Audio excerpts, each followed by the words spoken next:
morning guys. So today I am going to be filming the first Foundation Friday video on my channel. So I'm trying out new video topics on my channel and I want to, not every Friday, maybe every other Friday, I don't know, but maybe do a Foundation Friday where I literally test out a foundation for a day and do updates for you and just show you how the foundation works. Obviously some foundations will work for me because they're catered for my skin type, others may not because they're not catered for my skin type. So I'm going to be fair in obviously my assessment of each foundation. I need to look at what the actual claim is of the foundation. You can't criticize something for not working if it doesn't claim to work for you, if that makes sense. So by the way guys, do you like my t-shirt? It's Chip. Right now my hair is kind of balancing in a way that, you know, I don't know. If this hairstyle changes during the video, you guys know why I'm just rambling now, so let's get into it. So the first Foundation Friday video that I wanted to film for you is, drumroll please, by Deciem, the Abnormal Beauty Company. I went to an event recently with Deciem and Really Ree, who is a blog that I write for. We were gifted a whole bunch of stuff. So guys, if you want me to film a video just showing you everything that we were given in the event, please let me know. But I am going to try out the new foundation. So I did end up getting, they did gift us a foundation and we did get matched to the foundation in the store when we went to the event. They matched me at 3.2N and I think there's one darker or two darker than this, I believe. When I got back I realized I actually picked up the wrong foundation and I picked up 3.3N. This is 3.2N. It looks quite light but it seemed like it would work for me. I'll quickly show you what 3.3N looks like so you can actually see the difference between them. So this is what 3.3N looks like. Can you see? I mean, to be honest, their shade range, even though they do go quite deep, it would be great if they had like a lot of in between the two, if you guys can see that, because you can see like 3.2 is quite light and then 3.3 is like... Hi guys, so I just wanted to mention quickly that there is actually a shade in between and it's 3.2R, so that has a red undertone. So there is a shade in between. All the dark shades have a neutral tone or a red tone.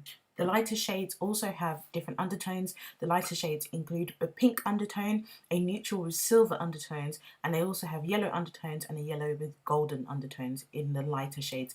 Only the darker shades just have the red undertone or the neutral undertone. So I wish they'd expand their undertones in the darker shades, because really that's quite limiting for the darker shades. But if you've got a fairer skin tone, then you'll probably find your match quite well in this range. So this one is quite dark for me. It's a bit too dark for me, and this one seemed to be the better match for me. So we shall see. If I need to mix them, I can mix them. But these retail for £6, I believe, so these are so affordable, and these foundations have been hyped so much recently. Now I know people get a bit frustrated with The Ordinary and Deciem. They are quite a small company. I believe they've just been bought out by another major company. I'll have to research that. I think we'll start to see a lot more in stock and online. When things sell out, you do have to wait a while. But yeah, anyway, I managed to get the foundations. What I will say, if you are based in London, definitely check out their store. I believe it's Old Spital Fields that they have their original store, and then I think they're opening a new store in Covent Garden. So that's really exciting. You can actually get a lot of the shades in store as opposed to online. So there are two formulas in this foundation. You've got a lightweight serum formula, which is like this one, and then you've got the high coverage foundation. Now if I shake this, can you hear how like liquidy that is? And then if I shake the foundation, you can definitely tell that this one's thicker. So I'm probably going to do another video on the serum foundation, but I really want to try out the full coverage foundation. I also wanted to try out this. I don't think you can see. This is the Ordinary High Adherence Silicone Primer. People were raving about this, so I thought, okay, I'm going to try this out. So it says that you should use this as a last step in your skincare regimen, either on its own or as a makeup primer. Now, I can't remember how much this is, so I'll have to research it and find out. You get 1 fluid ounce, so that's quite a decent amount. So I thought, why why not try out both the primer and the foundation together? So these two are what I'm going to put to the test today. So I'm going to take the primer first. Oh, okay. So it just looks like a cream, like a moisturizer. It looks like a moisturizer, but it's a bit more like a silicone type moisturizer. Okay, we'll try. Let's just put this on everywhere. This is the only primer I'm going to use. I'm not really sure how much you're supposed to put on.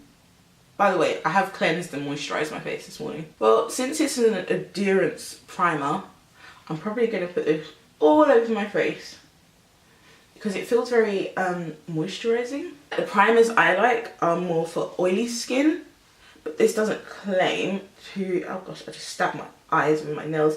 I might end up being a bit oily throughout the day. I'm trying to rub it in because I don't know if it gets tacky or not. It's not actually getting any tackier, so we're just gonna leave it as that. This is the foundation. This is the coverage foundation. It's got a pump as well, by the way, which I thought was really cool. And it's got, do you know that NARS rubber kind of plastic casing, like material? That's the kind of material it is, slightly like that. So you have to kind of turn it when you get it because it's locked. It's the first time I'm using it, so pump it a bit. Right, that's what the foundation looks like. Now, I was kind of thinking of doing half my face with a brush and half with a like blender sponge. So I'm going to go in on this side with, I'll just see what the application is like first with a brush. And then if I don't like it, I might go in with a blender after. Can you guys see that? See how well it matches me? Like, it just blends into my skin so nicely. And it's supposed to be quite a full coverage foundation. What do you guys think? Is that full coverage? I like the coverage of this actually. It's not, it's more like a medium type of coverage. Let's go in and try and build it up on this side. But one thing I have to say is I am loving the match for me on my skin. So that's with like a second layer. I'm liking it. It's kind of got that dewy kind of finish to it. The better my skin has been, the more accepting of dewy foundations I am. It's more like a medium coverage. I think it can be built to be in full coverage without even looking too cakey, which I actually like. Because it's quite dewy, it doesn't look too cakey on my skin once I've blended it out. We're going to try it with a sponge on the other side now. The sponge I'm actually going to try today, I've already dampened it. This is the L'Oreal Paris sponge, like one of their newest sponges. I don't really know which way to use this. Do I go like that? Do I go like that? Right, let's just go in. Let's just do this, okay.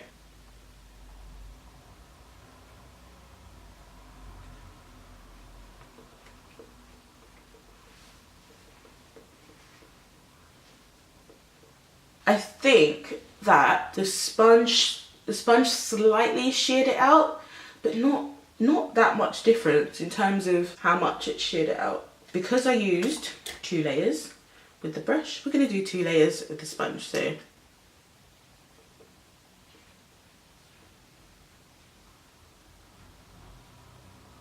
now bearing in mind I haven't got any concealer underneath this, I haven't put any colour correcting on. I think that the side with the sponge actually came out a lot more full coverage than the side with the brush. I don't know, is it just me? Also, I'd say the side with the sponge is slightly more dewy. It's definitely a more dewy type foundation, like finish. We'll see what it looks like once I've applied powder and stuff. I did hear, I think, at the event, they mentioned about releasing a matte foundation, so hopefully that will come soon. I really do like this sponge as well. It's got a nice coverage. Personally, I wouldn't call it like high coverage, like, I don't know, like the Marc Jacobs Remarkable foundation. It's a natural kind of full coverage, you know what I mean? And it also gives you that scope of actually controlling how much coverage you get. So yeah, sorry, I keep looking at my screen because that's the only thing that's big enough for me to see actually what I look like right now. What we're going to do now is we're going to powder our face. So let's go in with this Laura Mercier powder. I did pick it up. It's the translucent medium deep powder. I'm a fan, big fan of the powder.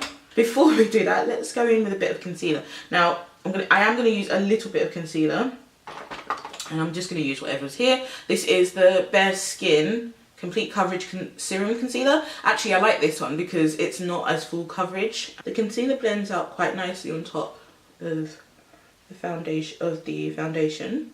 Now we go back in with our powder. I don't typically bake anymore, so I literally just put the powder all over, and that's what I'm going to continue doing. I really do like this powder by Laura Mercier. This is my go-to powder. It used to be the Estee Lauder powder, which I still love, by the way. You can see with powder, it kind of settles in quite nicely. I like it. I like it. I think with the powder, it works really well. The dewiness has definitely gone down, but I mean, if you know the Laura Mercier translucent powder, you know that it's a mattifying powder. So for me, I would typically do this anyway, regardless of whether it is a dewy foundation or not. I would do it, but definitely with a more dewier foundation, because I have more oilier skin, I am more prone to going for something that's going to mattify me more. I am now going to just go about my day. I'm not actually going anywhere because I have to wait for the postman, so, and Lord knows how long that's going to take. So I'm just going to be at home. I will be doing vlog style on the foundation and keeping you up to date, and then I will come back and tell you my final thoughts on it. Hi guys, so I completely forgot that I was actually testing out this foundation, and I've just been doing loads of work. This is what the foundation is looking like. What do you guys think? I don't know. It looks good, I'm not gonna lie. It does look good still. I have been rubbing it off, so I've been like resting like that. Yeah, it still looks quite decent. Let's see. You can kind of still see the blush on my cheek. Yeah, it's kind of sunk into my smile lines a bit, which you can kind of see there. I don't normally have that problem, so yeah, you can see the creasing there. My forehead is quite shiny. I haven't blotted or anything, guys.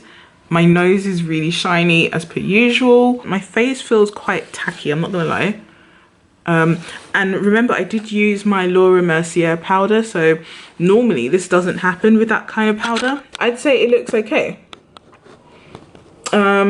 It's not as, like, I'm not as matte as I would typically be with some of my more preferred foundations, in terms of matte foundations, but you guys saw with this particular foundation, you saw just how dewy it was when I actually applied it. So they never claimed that this was for a particular skin type. I don't think. I'll have to double check. I think this would work quite nicely with dry skin though. I think if you've got really oily skin, you might not be a fan of this, just from what I can see, but it's not terrible. So for my skin type, which is oily combination, it's working okay for now. I think it's been about 6 hours since I actually wore this foundation, so yeah. Hi guys, so I thought I would kind of give you my last thoughts on the foundation and just how everything is looking right now. My main camera, my big camera, the battery is dead, so I didn't want to bother with that too much, but I think this one is fine. This is what my face is looking like. I believe I've had this foundation on now for, oh gosh, at least I'd say about 10 hours now. Now you can see that I am an oily mess. I know this foundation is really popular amongst people. I think it's really popular because of the price. It is about £6, I believe. Personally, I like the foundation initially when you apply it. I haven't blotted, by the way. I haven't done anything to my skin. Literally just left it just so that you can see how it works for me. I would argue that I would need a really good primer for my foundation. Now, the primer I'm wearing, it has kept the foundation on my skin really well. So it's not like sliding off. I'll go a bit closer for you. So the foundation is still on my skin. I do have like creasing around my smile lines still. My nose is super shiny.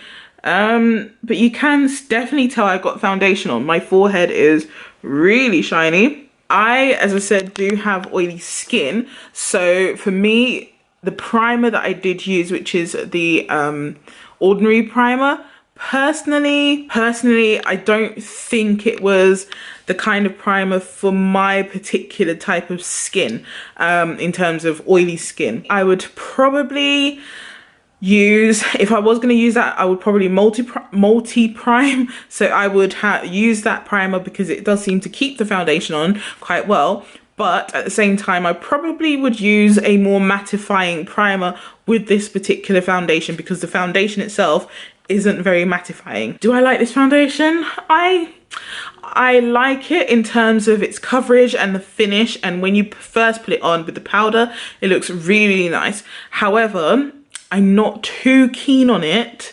as a foundation for my oily skin. Now, bearing in mind, I haven't blotted or anything, and to be honest, when I'm out and about, I don't take powder with me. Like, I don't take powder to blot. What I may do is just take some tissue and blot. By the way, I think my camera is like coming in and out of a filter, so I apologize for that if it does look like it's got a bit of a filter on it. But this particular camera sometimes does that, and I'm not really sure how to fix it. What do you guys think? I mean, it's not terrible because, I mean, I have had this on for about 10 hours now.